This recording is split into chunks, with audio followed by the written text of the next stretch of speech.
Les biscuits de Noël, version en fer.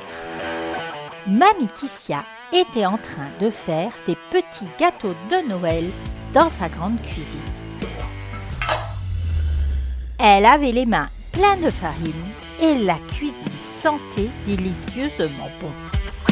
Mais voilà, à chaque fournée, les gâteaux brûlaient. C'était comme si le four était en colère.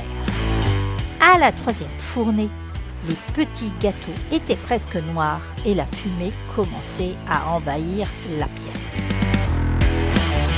Frustrée, Mamie Titia s'arrêta et s'écria « Oh, et maintenant ça suffit les lutins! Les blagues les meilleures sont toujours les plus courtes !» À peine avait-elle crié que des étincelles de lumière apparurent dans la cuisine. Une pluie de petits lutins, tous vêtus de costumes rouges et verts, tomba du plafond. C'était si rapide qu'ils semblaient voler.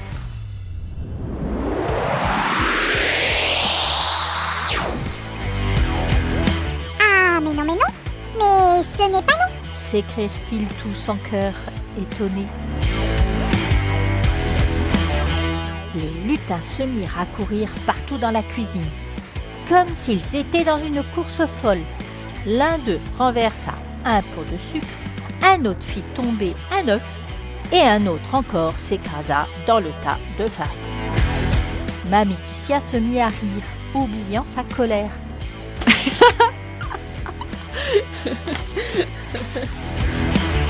Vous êtes vraiment des lutins pas possibles. Mais si c'est pas vous, qu'est-ce qui se passe ? Mais un des lutins s'arrêta soudain et regarda autour de lui, l'air sérieux. Attends, nous, on va t'aider à chercher, dit-il en agitant les bras. Tous les lutins se mirent alors à fouiller la cuisine dans tous les sens. Ils ouvrirent les tiroirs, retournèrent les paniers et fouillèrent dans chaque étagère. Un des lutins renversa une boîte de gâteaux et une pluie de biscuits se répandit sur le sol. « Oh non, désolé !» dit-il en rigolant.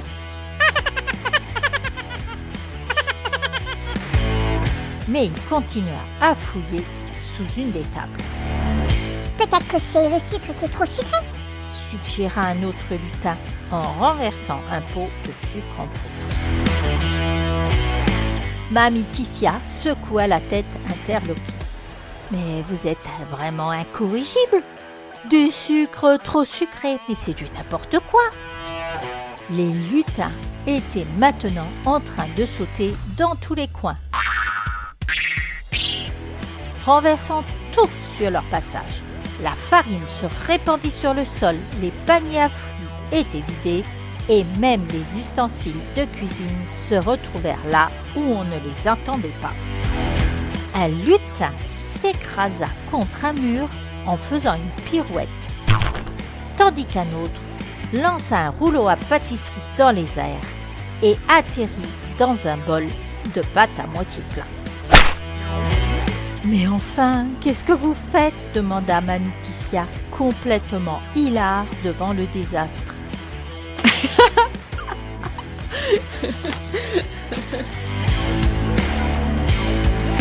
Eh ben, il faut bien fouiller partout, répondit un lutin avec un grand sourire, alors qu'il ouvrait tous les sachets de levure et les vidait sur la table. Et puis, au moment où la cuisine ressemblait de plus en plus à un champ de bataille, Mamie Titia, à bout de patience, s'écria d'une voix forte. « Stop !» Tous les lutins s'arrêtèrent net. La pièce était plongée dans un silence étrange. Puis Mamie Titia regarda autour d'elle, abasourdie par ce qu'elle venait de dire. Les lutins étaient figés dans le temps. Elle pouvait en voir un immergé dans un nuage de farine, l'air surpris, un autre en train de fouiller dans le sucre avec des grains de sucre suspendus dans l'air autour de lui, comme des étoiles figées. Un troisième lutin, la tête encore plongée dans un panier de fruits, ne bougeait plus du tout. Tout était devenu irréel. Mamie Titia cligna des yeux, comme pour se convaincre qu'elle ne rêvait pas. La scène devant elle était totalement figée, comme une photo prise au mauvais moment. Pas un bruit, pas un mouvement. Un calme étrange s'était installé dans la cuisine, et la pagaille qui y régnait quelques secondes plus tôt semblait suspendue dans le temps. Elle prit alors un moment pour respirer profondément et se remit à observer la scène. Un sourire se dessina sur son visage. Elle baissa les yeux et essuya ses lunettes. Quand elle les remit en place, elle eut un petit éclat de rire en regardant le four. « Ah, mais bien sûr !» s'exclama-t-elle. « Le four, c'est le four, je l'ai mis trop chaud. » À ce moment-là, la magie se dissipa.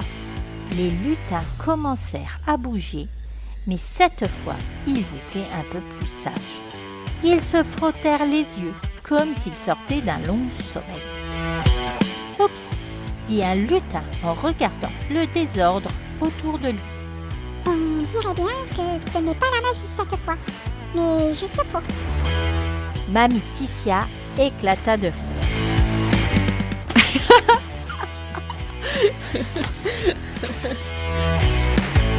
Bon, vous m'avez bien aidé avec cette pagaille, mais je crois que là, faut tout remettre en ordre maintenant. Les lutins hochèrent la tête, un peu penauds. Mais évidemment, chez eux, le calme ne dure jamais longtemps.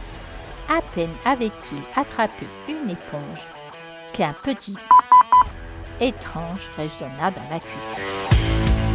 Mamie Titia fronça les sourcils. C'est quoi encore ce bruit ? Un des lutins, l'air innocent, comme un enfant pris la main dans le sac, leva timidement la main. Mamie Titia, tu vas pas aimer. Mais on a peut-être un tout petit peu enchanté le balai. Le balai, planté dans un coin, se mit soudain à vibrer. Puis, il bondit comme un chien fou, traversa la cuisine en balayant tout sur son passage. Les lutins, la farine, le sucre, tout. « Mais vous êtes incorrigible !» s'écria Mamie Titia en éclatant de rire. Les lutins, eux, hilars, couraient derrière le balai, devenu complètement sauvage.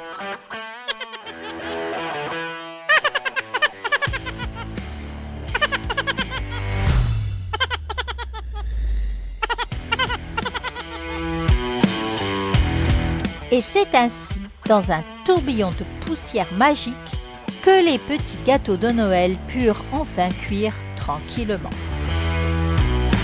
Grâce à un four bien réglé, une sacrée équipe de lutins qui ont le don de transformer n'importe quel Noël en vraie aventure et un ménage d'enfer.